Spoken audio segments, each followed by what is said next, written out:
today we're going to learn about sewing on buttons. How do we do that? What do we do? What is required of it? So first things first, you need some button thread. And we have our buttons here. On this sleeve here, I actually took it in about 3/4 of an inch. So now that since we removed the buttons, it had fake buttonholes on it, so I consulted with the customer and he said he didn't matter if they were back on there again. So where do we put them? How do we do this? So first things first, we need to measure up from the bottom of the sleeve. It's about 1.5 inches. As you can see, I've already marked it. And then the button is about 3/4 of an inch, you know, give or take, over. So first things we do after we mark it is we need to tie a knot. So what I do is I just wrap it around the finger and then you just roll it like this, and then you just grab it and slide it down and you get you a nice, whoops, I untied it, my bad.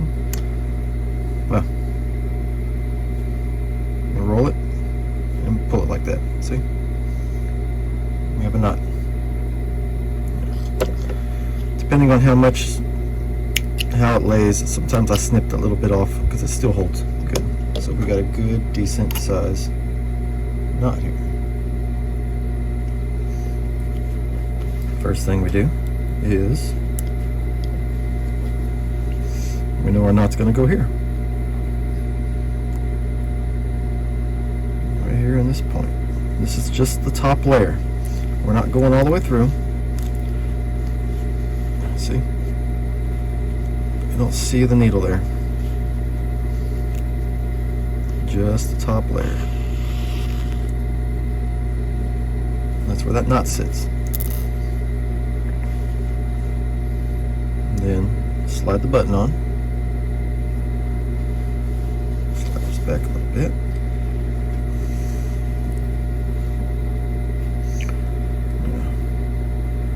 Where do we go from here? A lot of people, they like to come in with the point. What happens? It gets hung up in the fabric and all that jazz. What us tailors do, how I was taught, is from the back side. You slide it through the hole from the back side. See? This is how you can sew buttons on quick and efficiently. From this point, we got to come in right here, same spot as before, come through, and then we'll be able to get that locked in. There we go. Now we can get to sewing this button down. So I like to use my thumb, one of my many 10 pins I have.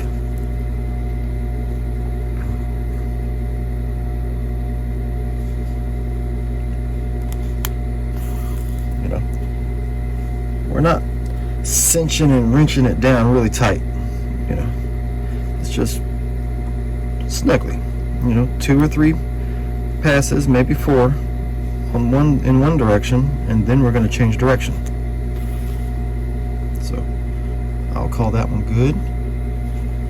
You know, see, that looks pretty solid, right? Now what we're going to do next is the same thing as before, but so we're going to come in from the bottom, go through that top layer, and then we're going to bring it through this next one right here. Turn your project.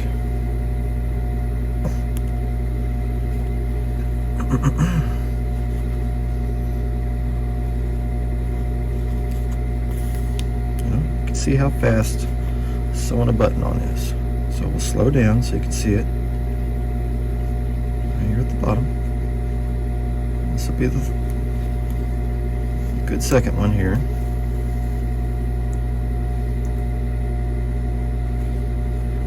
And there's your buttonhole. I mean your buttonhole. We ain't doing buttonholes today. The next step is, what we're going to do is we're going to wrap it. So we're going to, between 4 to 5, 6, whatever you think that it needs. you know, depending on the application of the button, how hard it's holding something on, strength of the material, you know, all that stuff. And once it's wrapped, you go through your wrap. You see your wrap right there? What we're going to do is we're going to start going through that next to lock this thread in place. So I like to hold it this way and run the needle this way through. Come on, zoom in. There we go. So that's what this is for. So we can get that through that.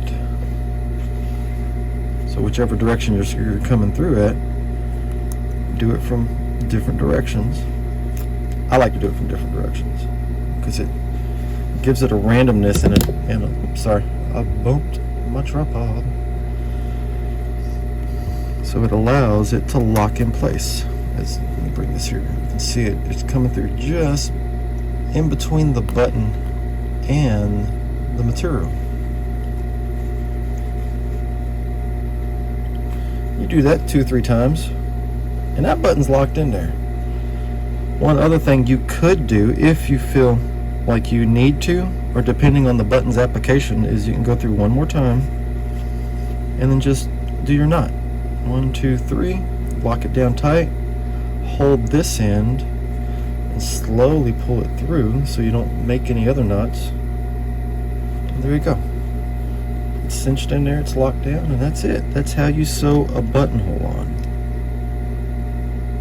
I mean a buttonhole. My bad.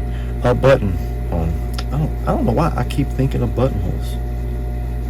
So yes sir, yes ma'am. And that's it. You know? And from now on here, you know, we just evenly space our buttons out. You know, you can bring out your measure if you wanted to. You know, we can do them 3/4 or 5/8 or 7/8 wide, you know, depending on the button. Really, as long as we're 3/4 over is what we need. So we know there'll be a button about right there, and we know there's going to be a button about right here, 3/4 over, and that's where they're going to go next.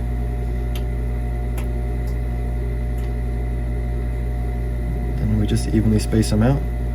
A lot of the newer companies, well, modern companies, modern industry, they like to stack their buttons. I've seen that before. They'll stack them in real tight, you know, and then they get all kind of wonky and looking all goofy. You know, why not? Let these buttons breathe, man. They need a little bit of space. And that's where it's going to go, right there. Bye-bye for now. I hope y'all have a blessed day. I love y'all very much. And thank you for watching.